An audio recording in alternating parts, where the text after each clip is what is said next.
Assalamu alaikum. In the last lecture, we have discussed about the endomembrane system, and in this lecture, we will discuss about the mitochondria and plastids. Mitochondria इसका singular mitochondrion है। Unless इसको stand ना किया जाएगा तब तक ये visible microscope में नहीं दिखता है। The number of mitochondria very करता है, डिपेंड किस पे करेगा, फिजियोलॉजिकल एक्टिविटी ऑफ सेल, यानी कि हर एक सेल में, डिफरेंट सेल में ये वेरी भी करता है। अगर आप इसकी in terms of shape and size भी देखोगे वहाँ पे भी आप डिग्री ऑफ वेरिएशन आपको मिल जाएगा। Typically it is sausage shaped, यानी कि सॉसेज क्या होता है, it is an item, food item होता है जो कि सिलेंड्रिकल शेप होता है। तो यहाँ सिलेंड्रिकल शेप होता है, इसका डायामीटर 0.2 से लेकर 1 माइक्रोमीटर तक होता है। एवरेज 0.5 इसका माइक्रोमीटर क्या होता है, डायामीटर होता है। और इसकी लेंथ 1.0 टू 4.1 माइक्रोमीटर होती है। और हर एक माइटोकॉन्ड्रियन जो होता है, ये माइटोकॉन्ड्रिया जो होता है, ये डबल मेम्ब्रेन बाउंड होता है। डबल मेम्ब्रेन बाउंड स्ट्रक्चर होता है with the outer membrane and the inner membrane, जिसके पास आउटर मेम्ब्रेन भी होता है और इनर मेम्ब्रेन होता है। ठीक है, डिवाइडिंग इट्स ल्यूमन, और इसके पास dividing its lumen distinctly into 2 equal parts. और इसका जो ल्यूमन होता है, मैंने आपको पहले ही ल्यूमन बताया, एंडोप्लाज्मिक रेटिकुलम में भी, आपने गोल्जी अपैरेट्स में भी मैंने आई थिंक बोला। ल्यूमन जो होता है वहाँ पे क्या होगा, ल्यूमन जो होता है वो दो कंपार्टमेंट्स में क्या होता है डिवाइड, एक आउटर कंपार्टमेंट और एक इनर कंपार्टमेंट।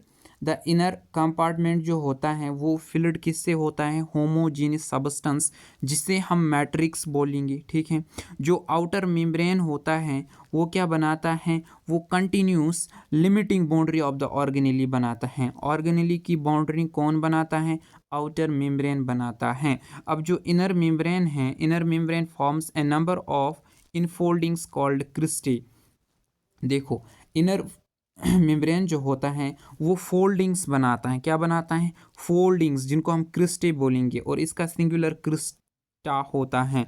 ये यहाँ पे आपको मैं दिखाऊंगा कि दीज आर क्रिस्टे। यहाँ पे आपको मल्टीपल क्रिस्टे दिख रहे हैं, और यहाँ पे मैट्रिक्स भी दिखा रहा है। ठीक है, इनर मेम्ब्रेन है, आउटर मेम्ब्रेन है।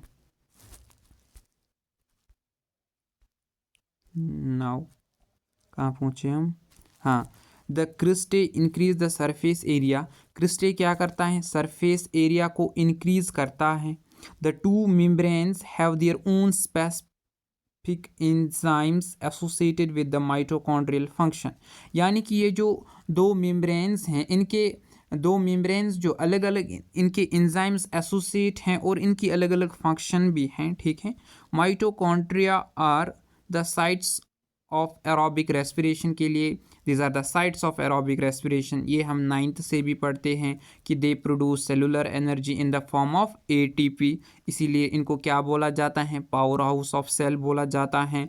The matrix also possesses single circular DNA molecule, a few RNA molecule, ribosome 70S, and the components required for the synthesis of proteins. देखो क्या होता है, इसके पास जो माइटोकॉन्ड्रिया होता है, इसके पास अलग क्या होता है, इसके पास अलग डीएनए होता है, इसके पास अलग आरएनए मॉलिक्यूल्स होंगे, राइबोसोम्स आपको 70S मिल जाएंगे। ठीक है, हाँ, और जो मतलब ऐसे कंपोनेंट्स जिनके लिए मतलब प्रोटीन सिंथेसिस रिक्वायर होगी। ठीक है, the mitochondria divide by fission. Mitochondria किससे डिवाइड करता है, फिजन से डिवाइड करता है। Now I think I have clear this is mitochondria. Double membrane होता है, आउटर मेम्ब्रेन, इनर मेम्ब्रेन। ठीक है, हाँ, और इनर मेम्ब्रेन, ये जो इनर मेम्ब्रेन होता है यहाँ पे क्या होता है, मैट्रिक्स होगा। ठीक है, मैट्रिक्स होगा, these are cristae.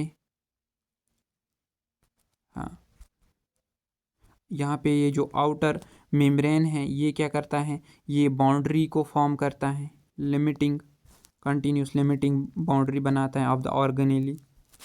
Now let's look at the plastids. Plastids are found in all plant cells and in euglenoids. अगर आप प्लास्टिड्स की बात करोगे, प्लास्टिड्स आपको हर एक प्लांट में मिल जाएगा और हर एक यूग्लिनोइड में मिल जाएगा. There are these are easily observed under the microscope as they are large. जैसे कि मैंने आपको बोला कि माइटोकॉन्ड्रिया को तब तक नहीं देखा जाएगा जब तक न इसको स्टेन किया जाता है. तो माइटोकॉन्ड्रिया इज़ मतलब ये स्मॉलर होता है as compare to the plastids. Plastids large होते हैं जिनकी वजह से ये इजीली ऑब्जर्व होते हैं. They bear some specific pigments. ये पिगमेंट्स को बियर करता है, thus imparting specific colours to the plants. इसलिए जो कलर्स होते हैं ना, कलर्स का काम किनका होता है, पिगमेंट्स का काम. पिगमेंट्स का काम क्या होता है, कलर देना, तभी जाके प्लांट्स के डिफरेंट कलर होते हैं. Based on the type of pigments, plastids can be classified into chloroplasts, chromoplasts and leucoplasts. Pigments के बेसिस पे प्लास्टिड्स जो होते हैं वो क्लोरोप्लास्ट होते हैं. तीन मतलब किसमें क्लासिफाई किया गया है, क्लोरोप्लास्ट में, क्रोमोप्लास्ट में और ल्यूकोप्लास्ट में. अब हम इनको अलग अलग देख लेंगे. तो the chloroplast contains chlorophyll. Chloroplast जो होता है ये क्या कंटेन करेगा, क्लोरोफिल को कंटेन करेगा और कैरोटिनॉइड पिगमेंट्स को कंटेन कर लेगा, which are responsible for trapping light energy essential for the photosynthesis. और जो कि किसके लिए रेस्पॉन्सिबल होती हैं, फोटोसिंथेसिस के लिए भी रेस्पॉन्सिबल होती हैं. ठीक है.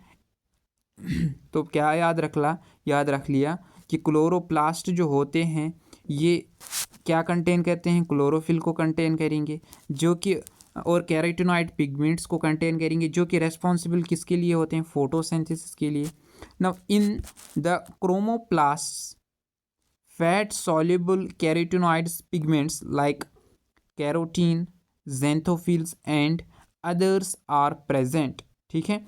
अब हम क्रोमोप्लास्ट की बात करेंगे, वहाँ पे फैट soluble कैरोटिनॉइड पिगमेंट्स होते हैं जैसे कि जेंथोफिल हैं और कैरोटीन है. ठीक है. ये डिफरेंट मतलब फैट soluble कैरोटिनॉइड पिगमेंट्स होते हैं कहाँ पे, क्रोमोप्लास्ट में. ठीक है. इससे क्या होता है, this gives the part of the plant A yellow, orange और रेड कलर. ये प्लांट को क्या देता है, डिफरेंट कलर, येलो, ऑरेंज और रेड कलर देता है. ठीक है. अब इसके अलावा ल्यूकोप्लास्ट होता है. ल्यूकोप्लास्ट क्या होता है, इनको हम कलरलेस प्लास्टिड्स बोलते हैं जो कि वेरीड शेप्स एंड साइजेस के होते हैं, यानी कि जिसके डिफरेंट शेप्स एंड साइजेस होते हैं, विद स्टोर्ड न्यूट्रेंट्स को स्टोर करता है.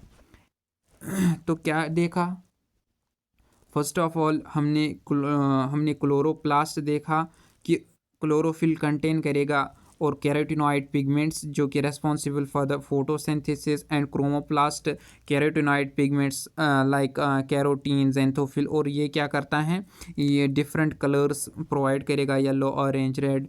एंड लास्ट वन ल्यूकोप्लास्ट देखे हमने जो कि कलरलेस प्लास्टिड्स होते हैं जिनकी डिफरेंट शेप एंड साइज होते हैं.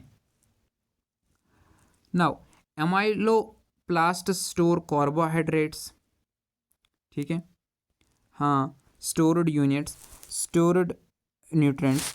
एमाइलोप्लास्ट क्या करता है, स्टोर कार्बोहाइड्रेट्स. ठीक है. Example potato. ठीक है. हाँ, यानी कि कार्बोहाइड्रेट्स जो होते हैं, कार्बोहाइड्रेट स्टोर होते हैं इन द फॉर्म ऑफ एमाइलोप्लास्ट. ठीक है. Elaioplast store oils and fats, किसके फॉर्म में होंगे, इन द फॉर्म ऑफ इलियोप्लास्ट. और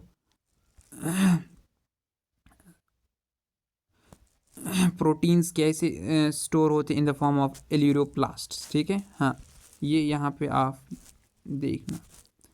now this is the structure of, ये किसका स्ट्रक्चर होता है, ये किसका स्ट्रक्चर होता है, क्लोरोप्लास्ट का.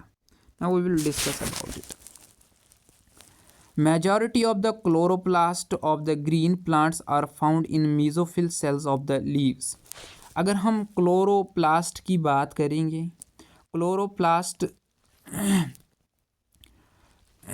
क्लोरोप्लास्ट प्लांट्स का, ग्रीन प्लांट्स का क्लोरोप्लास्ट ज़्यादातर मीज़ोफिल सेल्स में मिलता है, लीव्स के मीज़ोफिल सेल्स में मिलेगा. और ये लेंस शेप्ड होता है, ओवल शेप्ड होगा, स्फेरिकल, डिस्कॉइड और इवन रिबन लाइक भी हो सकता है, जिसके पास 5 to 10 माइक्रोमीटर लेंथ होती है और विड 2 to 4 माइक्रोमीटर होती है. The number varies from 1 per cell of Chlamydomonas, a green algae, to 20 to 40 per cell in the mesophyll. देखो अब जो ये नंबर ऑफ क्या कहेंगे क्लोरोप्लास्ट हैं, ये वैरी करेगा.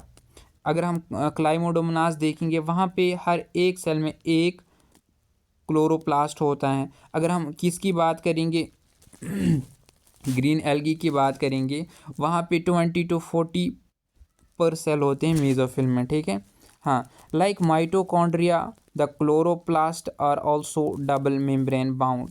जैसे माइटोकॉन्ड्रिया डबल मेम्ब्रेन बाउंड था, ऐसे ही ये जो क्लोरोप्लास्ट हैं ये भी डबल मेम्ब्रेन बाउंड होता है. Of the two, inner chloroplast membrane is relatively less permeable. ये जो इनर क्लोरोप्लास्ट मेम्ब्रेन होता है, इनर मेम्ब्रेन जो होता है वो लेस परमेबल होता है. ठीक है, वो लेस परमेबल होता है. लाइक यहाँ पे आउटर मेम्ब्रेन है, यहाँ पे इनर मेम्ब्रेन है. अब ये जो इनर मेम्ब्रेन होता है ये लेस परमेबल होता है. ठीक है, ये लेस परमेबल होता है. कहाँ पहुँचे हम. The space limited by the inner membrane of the chloroplast is called stroma. इस जो स्पेस होती हैं, ठीक है, स्पेस होती हैं, जैसे वहाँ पे मैट्रिक्स था, यहाँ पे स्ट्रोमा है. ठीक है, a number of organised flattened membrane sacs called thylakoids, ठीक है, are present in the stroma. अब यहाँ पे क्या है, यहाँ पे कुछ सैक्स होते हैं, फ्लैटनड मेम्ब्रेन सैक्स होते हैं, जैसे कॉइन्स होते हैं. ठीक है, जिनको हम थैलाकॉइड्स बोलेंगे, इनको हम थैलाकॉइड्स बोलते हैं. ठीक है, these are called thylakoids. Thylakoids are present in the stroma. Thylakoids are arranged in stalks like the piles of the coins called grana. अब इनका गुच्छा, ठीक है, थैलाकॉइड से जो कॉइन्स होंगे इनको क्या बोला जाएगा, थैलाकॉइड बोला जाएगा. अब इनके गुच्छे को मतलब ये मिल के क्या बनाते हैं, ग्राना बोलते हैं. उनको क्या बोलते हैं, उसको क्या बोलते हैं, ग्राना बोलते हैं. और द इंट्रीग्रनल थैलाकॉइड्स भी बोला जाता है. In addition there are flat membranes tubules called stroma lamellae connecting the thylakoids of the different grana. यानी कि ग्रेना जो हैं, ग्रेनम जो होते हैं, दो ग्रेनम को क्या करता है, ग्रेनम इज़ द सिंगुलर. दो ग्रेनम को अगर आपको क्या करना है, कनेक्ट करना है, तो इनके लिए कौन कनेक्ट करता है, स्ट्रोमा लैमली कनेक्ट करता है. The membrane of the thylakoids enclose A space called lumen. Lumen भी यहाँ पे होता है. ठीक है, the stroma of the chloroplast contains enzymes required for the synthesis of carbohydrates and proteins. ये जो स्ट्रोमा होता है, क्लोरोप्लास्ट का स्ट्रोमा जो होता है, वहाँ पे क्या क्या होता है, वहाँ पे एंजाइम्स होते हैं जो कि किसके लिए, for the carbohydrates and protein synthesis के लिए ज़रूरत पड़ता है. It also contains small double standard circular DNA इसमें होता है. डीएनए भी इस पे होता है, जैसे माइटोकॉन्ड्रिया में हमने देखा, और राइबोसोम्स भी होंगे. ठीक है, chlorophyll pigments are present in the thylakoids. Chlorophyll pigments कहाँ पे मिलेंगे, इन्हीं थैलाकॉइड्स पे मिलेंगे. The ribosomes of the chloroplast are smaller 70s. ठीक है, यहाँ पे क्या मिलेंगे, जो क्लोरोप्लास्ट के राइबोसोम्स क्या होते हैं, 70s के होते हैं. देन द साइटोप्लाज्मिक राइबोसोम्स जो होते हैं वो 80s होंगे. ठीक है, वो 80s होंगे. आई थिंक राइबोसोम्स और साइटोस्केलेटन ये छोटे टॉपिक हैं. Let we discuss about them. Already actually I have told about them. तो राइबोसोम्स जो हैं, ribosomes are the granular structures first observed under the electron microscope. सबसे पहले अंडर इलेक्ट्रॉन माइक्रोस्कोप में डेंस पार्टिकल्स जो देखे गए थे वो राइबोसोम्स देखे गए, और ये जॉर्ज प्लेड ने देखे थे 1953. इसीलिए इनको प्लेड पार्टिकल्स भी बोला जाता है. They are composed of ribonucleic acid and proteins. ये आरएनए और प्रोटीन्स के कंपोजिशन से बने होते हैं. एंड इनके पास कोई सराउंडेड ये मेम्ब्रेन नहीं होता है. They are not surrounded by any membrane. The eukaryotic ribosomes are eighty S. Eukaryotics में एटीएस राइबोसोम्स मिलेंगे, while the prokaryotic ribosomes are 70S. Prokaryotic cell में आपको 70S राइबोसोम्स मिलेंगे. Each ribosome has sub units. हर एक राइबोसोम के पास sub unit होता है. Larger and smaller sub unit like the two सब यूनिट्स ऑफ एटीएस राइबोसोम्स. जब हम एटीएस राइबोसोम्स की बात करेंगे तो वहाँ पे क्या होते हैं, सब यूनिट्स होते हैं 60S और 40S. ठीक है. जब 70S राइबोसोम्स की बात करेंगे वहाँ पे 50S और 30S राइबोसोम्स की बात होती हैं. देखो यहाँ पे 50 और 30 आप 80 ना बोलना. ये आपने यहाँ पे कंसेप्ट की ज़रूरत होगी. आपने अगर डिटेल्ड पढ़ा होगा, आपने कहीं किसी सर से पढ़ा होगा डिटेल्ड, वहीं आपको बताएगा कि ये 50S प्लस 30S कैसे 70S होता है. ठीक है. आप यहाँ पे इतना याद रख लो कि यूकेरोटिक्स में 80S और वहाँ पे 70S, और 80S के दो सब यूनिट्स क्या हैं. एटीएस के दो सब यूनिट 60 और 40 होता है. सॉरी, 60 और 40 होता है. और 70S के क्या होते हैं, 50 और 30S होते हैं. यहाँ पे एस जो है ये स्वेडबर्ग यूनिट होता है, या इसको हम सेडिमेंटेशन कोफिशिएंट भी बोलते हैं. ठीक है. It is indirectly measure the density and the size. ये इनडायरेक्टली मेजर करता है डेंसिटी और साइज के. Both 70S and 80S ribosomes are composed of two सब यूनिट्स. यहाँ पे दो सब यूनिट्स मिलेंगे. ठीक है. हाँ, जैसे कि ये यहाँ पे डायग्राम दिखा गया है कि ऐसे सब यूनिट्स मिलकर क्या बनाते हैं, 70S या 80S राइबोसोम बनाते हैं. Now cytoskeleton. आई थिंक मैंने पहले भी बोला है साइटोस्केलेटन क्या होता है. An elaborate network of filaments proteinaceous structures. ये नेटवर्क होती हैं, प्रोटीन की नेटवर्क होती हैं. ठीक है. क्या क्या होते हैं यहाँ पे, microtubules, microfilaments and intermediate filaments होते हैं जो कि साइटोप्लाज्म में होते हैं. क्या मैंने आपको बताया कि ये एक प्रोवाइड फ्रेम, मतलब फ्रेम प्रोवाइड करता है. ठीक है. इसी को साइटोस्केलेटन बोलते हैं. The cytoskeleton in a cell are involved in many functions. इनके मेनी फंक्शंस हैं, जैसे कि मैकेनिकल सपोर्ट करना, मोटिलिटी में भी हेल्प करेंगे, और शेप ऑफ सेल को मेंटेन करने में भी ये हेल्प करेंगे. I think we should finish here. तो in the next lecture we will discuss further. Thank you very much.